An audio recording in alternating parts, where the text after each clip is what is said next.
of Kenya and this particular situation we find ourselves by a section of international media outlets. Indeed.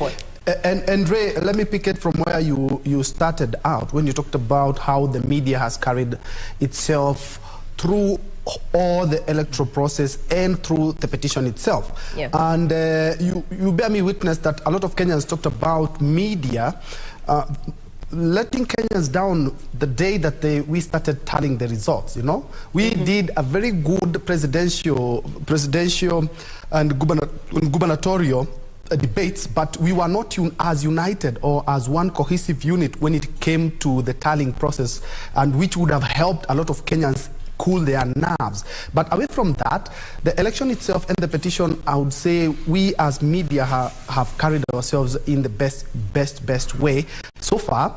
In the great words of Wakili here, is that we still have some room to improve as based to how we cover and how we write our report. Because looking at what we see the same thing, but at the end of the day, when we go down to write our story, sometimes you find some discrepancies here and there.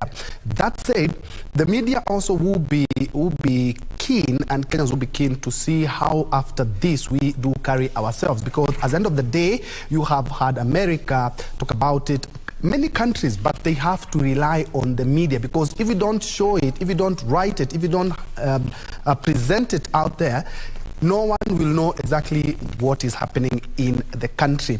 And still on the same, and I think this is something that we can have a discussion on, an interesting read written by a journalist talking about the presidential petition. Raila Odinga has been a perennial petitioner when it comes to this, and that person is arguing no matter how this goes, either his way or not, he will be credited in fighting the fight and actually trying to solidify our democracy. I don't know how Wakili Gisore you view this, but at the end of the day, despite his hits and misses, because he's had some wins and some losses as well, is that he has enabled Kenya to be a democratic country, and also single out some of the things, because in 2017, what the Apex Court talked about are some of the things that we have been able to implement in our 2022 politics. And at the end of the day, win or lose, he still be credited in solidifying our democracy. Sorry. I think, Bentro, I want to thank you for raising that issue about Raila Amolo Odinga. Raila Amolo Odinga is one person who has serious temerity for democracy, if I might say that, because look at the man, look at his journey. This man has been in prison, came out, fought for the 1992 liberation. That succeeded. We appealed Section 2A, and then turns back and joins Moi's government, and then turns to throw Moi's government out, or his choice, so giving rise to another liberation, whereby we had change of power. Then fast forward, we come to the 2005 referendum, where he had to actually leave government and champion a course towards liberating Kenyans through a new constitution, which had dragged on for too long. So we saw his hand in all this process. We saw it in 2007 when the election went sideways. He was able and willing to share the government, as opposed to contrary views which were telling him you shouldn't share anything. You won. If he was somebody bad, he could not have reneged on that.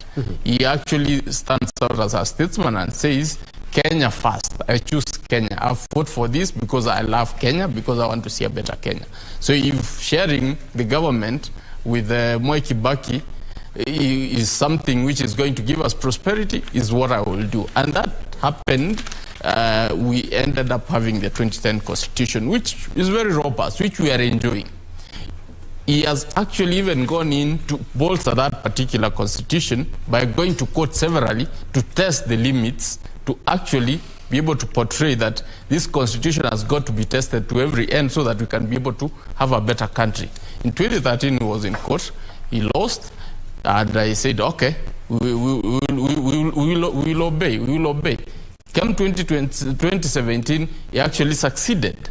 He succeeded in the petition, and he ended up joining government or having a handshake for purposes of Kenya.